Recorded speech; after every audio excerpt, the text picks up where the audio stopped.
Kepala Badan Pengawas Obat dan Makanan, BPOM, RI, Profesor Taruna Ikrar menjadi penceramah pada malam 14 Ramadan di Masjid Al-Markas Al-Islami Makassar, Kota Makassar, Sulawesi Selatan, Sulsel, Kamis, 13 Maret 2025, malam. Profesor Taruna Ikrar membawakan ceramah berjudul Mukjizat Puasa Ramadan dalam Perspektif Neuroscience. Selama 30 menit, dokter dan ilmuwan di bidang farmasi, jantung, dan syaraf ini menjelaskan bagaimana puasa memiliki manfaat luar biasa bagi kesehatan otak dan tubuh manusia. Ia membuka ceramahnya dengan mengutip firman Allah dalam surah Al-Baqarah ayat 183. Di surah tersebut disampaikan, "Wahai orang-orang yang beriman, diwajibkan atas kamu berpuasa sebagaimana diwajibkan atas orang-orang sebelum kamu agar kamu bertakwa."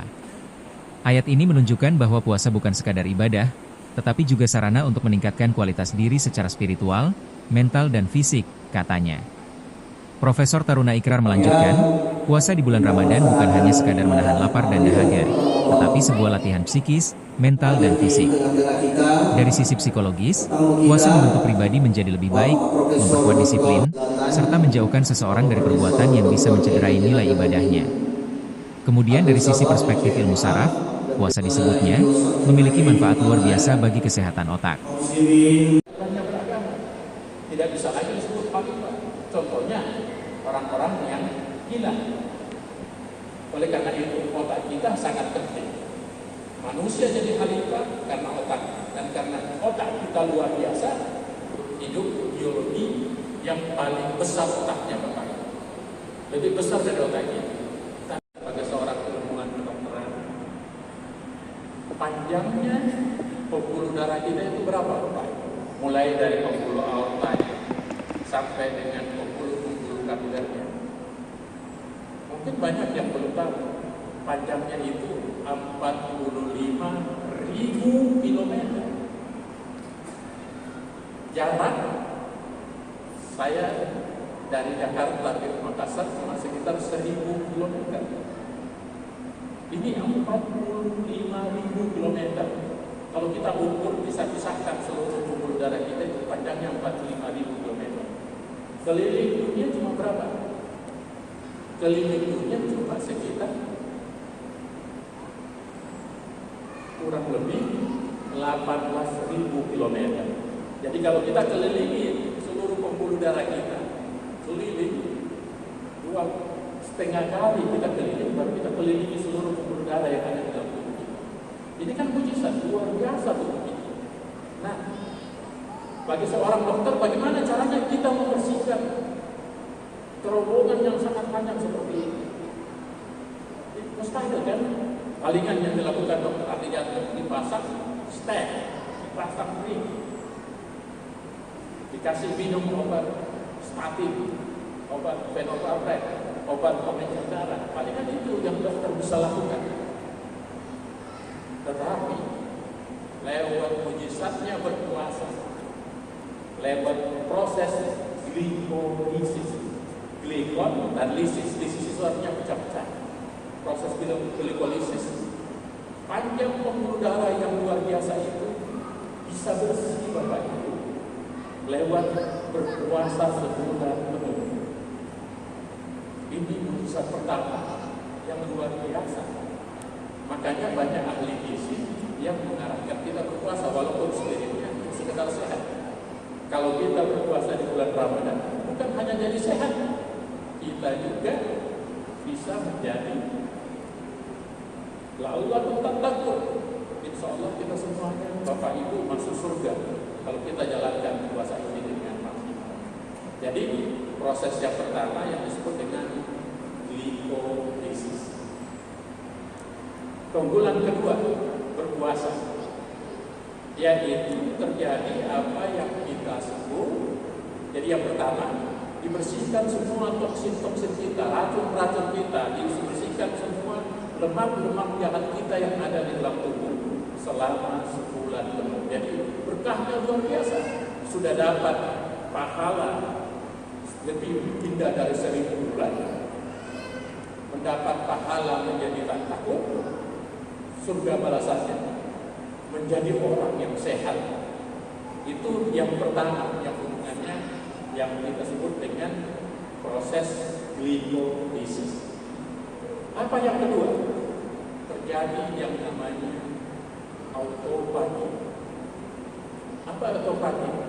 Opsumi, salah satu ahli profesor yang dari Jepang tahun 2016 diganjar dengan Nobel Prize atau hadiah Nobel karena dia mampu menemukan bahwa tubuh kita pada saat berpuasa sel-sel kita mengalami autofagi.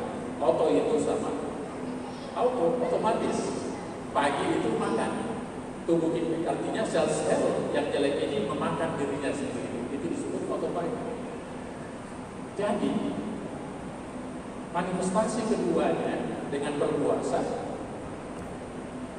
tubuh kita racun-racunnya, sel-sel jeleknya, sel-sel yang berbahaya, sel-sel yang berpotensi jadi kanker memakan dirinya sendiri. Dan kita lakukan training ini selama 1 bulan. Jadi kesimpulannya, kalau kita keluar setelah lulus Idul Fitri, tubuh kita kembali seperti bayi. Kenapa seperti bayi? Karena kembali sehat. Itu yang disebut autofagi. Yang ketiga manifestasi akibat puasa ini terjadi yang disebut dengan regenerasi itu sel-sel kita. Bapak Ibu, kita kasih contoh. Kalau kita tebang pohon, maka muncul pucuk-pucuknya. Iya kan? Tubuh kita setelah proses autofagi dimakan dirinya sendiri, yang tua-tua terus proses glikolisis dibersihkan racun-racunnya. Tahapan berikutnya apa yang muncul? Muncul pucuk-pucuk baru sel-sel tubuh kita. Itulah yang disebut proses regenerasi. Jadi, maka ada penelitian orang yang rajin berpuasa umurnya lebih panjang dibanding orang yang tidak pernah berpuasa. Itu ada publikasinya Bapak. Tinggal masuk ke Google, cek ke PubMed, cari pasti compare lifestyle. Itu akan menunjukkan bahwa orang-orang yang berpuasa lebih panjang usianya. Kenapa? Karena selain dia lebih sehat, muncul hal-hal yang baru, sel-sel baru di dalam tubuhnya, proses regenerasi. Jadi kesimpulannya dalam konteks hubungannya dengan kesehatan, dengan berpuasa, tubuh kita bisa menjadi lebih muda.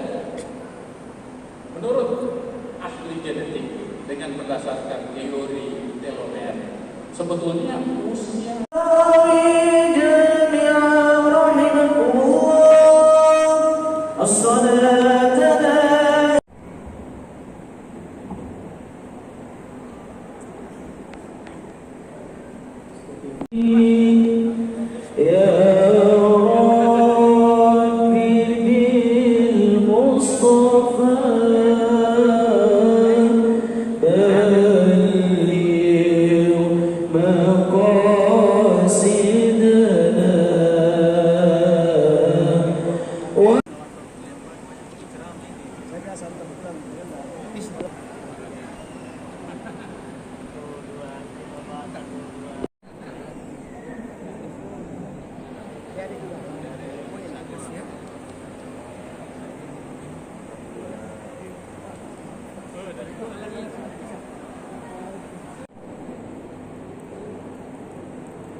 Download Tribun X sekarang, menghadirkan lokal menjadi Indonesia.